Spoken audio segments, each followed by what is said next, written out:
शेरू एक दिन अपनी नई साइकिल पर घूमने निकला। शाम का समय था। सूरज धीरे धीरे डूब रहा था और आसमान में अंधेरा छाने लगा था। शेरू मस्ती में साइकिल चला रहा था।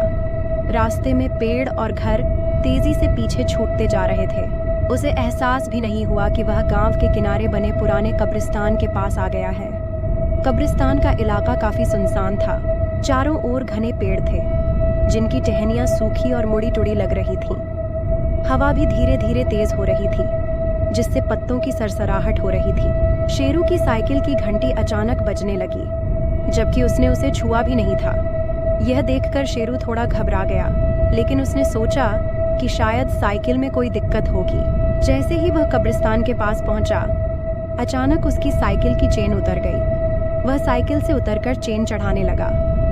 तभी उसे कब्रिस्तान के अंदर से किसी के कदमों की आहट सुनाई दी। शेरू ने अपनी नजरें उठाई और कब्रिस्तान के अंदर झांकने लगा, लेकिन वहां कोई नहीं था। उसने सोचा कि यह सिर्फ उसकी कल्पना है और वह वापस चेन चढ़ाने में लग गया।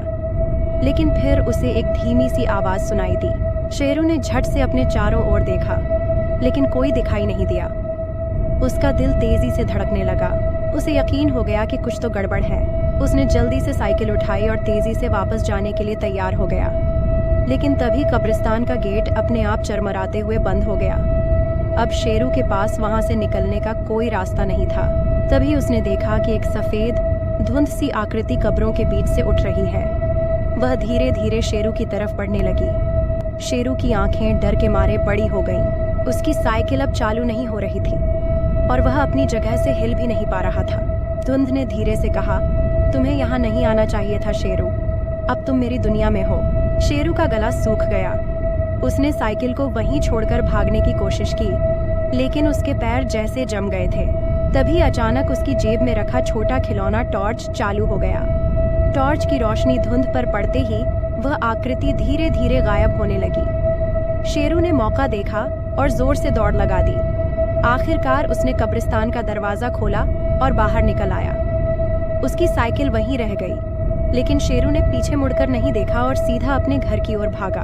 उसके घर पहुंचते ही उसकी माँ ने पूछा, क्या हुआ शेरू, तुम इतने घबराए हुए क्यों हो? शेरू ने कांपते हुए जवाब दिया, माँ, मैं फिर कभी उस कब्रिस्तान के पास नहीं जाऊंगा। उस रात शेरू को नींद नहीं आई। उसकी साइकिल अभी भी कब्रिस्तान में थी, लेकिन उसे वापस लाने की हिम्मत किसी में नहीं थी।